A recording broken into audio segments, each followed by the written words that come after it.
एक दूर दराज के खूबसूरत मुल्क में एक नहायत नफीस और शाइस्ता लड़की रहती थी जिसका नाम सिंड्रेला था। इसके बाल सुनहरी धूप की तरह चमकते, आंखें समंदर की गहराई जैसी नीली और चेहरा चांद जैसी रोशन था।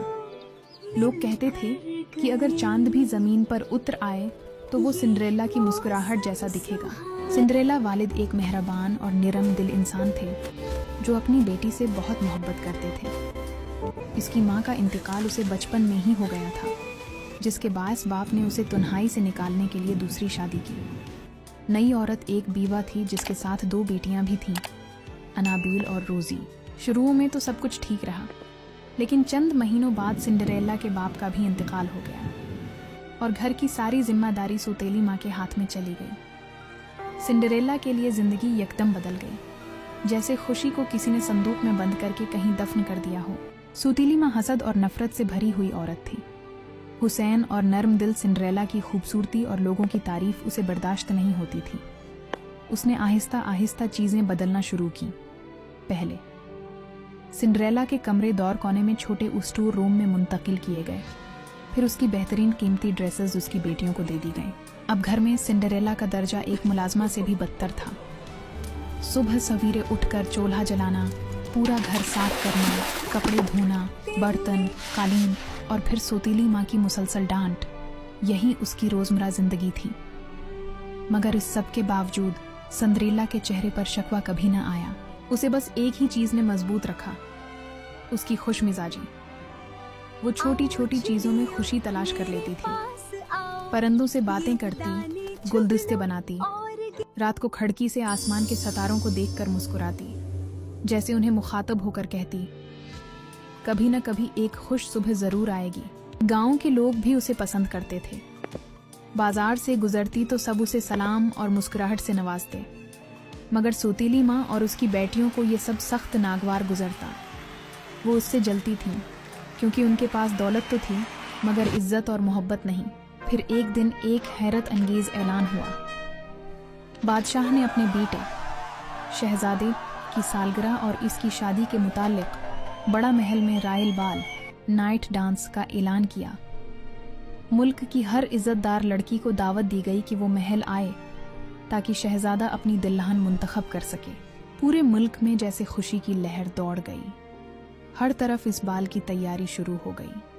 कपड़ों के टीलर्स मसरूफ, दुकानों पर रिश, ज़ीवरात के डब्बों की खंक और बातों में ख्वाबों की रोशनी थी।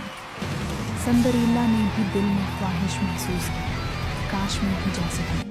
सौतेली माँ की बेटियां दिन रात शीशों के आगे खड़ी रहते, कपड़े बदल कर देखते, हंस कर बातें करते। मगर सिंड्रेला को बस धोने का काम मिला। उसने उनके ड्रेसेस, जूते, ज़ीवरात सब साफ किए, मगर दिल ही दिल में एक छोटी सी उम्मीद की किरण को छुपाए रखा। बिलआखिर दाऊदनामा उनके घर भी पहुंचा। सौतेली माँ और बेटियां खुशी से झूम उठे। सिंड्रेला ने हिम्मत करके पूछा, मैं भी जा सकती हूँ? इसके सवाल पर तीनों ने कहकहा लगाया।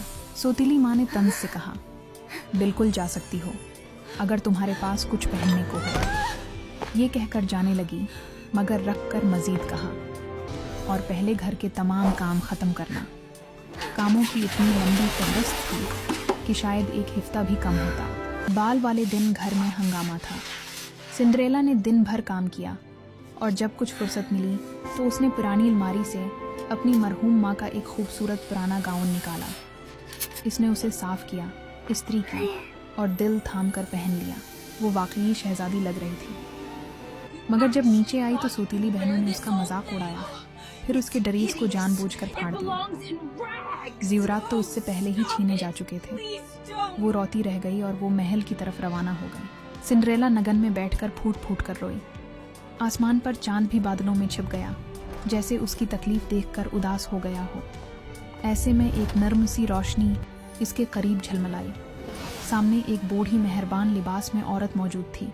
मैं तुम्हारी फेरी गार्ड मदर हूँ, औरत ने मुस्कुराकर कहा। जब तुम्हारी उम्मीद टूटती है, वहीं से मेरी मदद शुरू होती है। इसने हाथ हिलाया और लम्हों में कदू एक शानदार सुनहरी रथ में बदल गया। चूहे घोड़े बन गए और सिंड्रेला का फटा हुआ लिबास चमकते हुए नीले गाउन में बदल गया। सिंड्रेला यिर्द से गाउन को छूने लगी। जूते शीशे से बने शफाफ गिलास सल्पर्स जो चांद की करणों से तराशे गए लगते थे।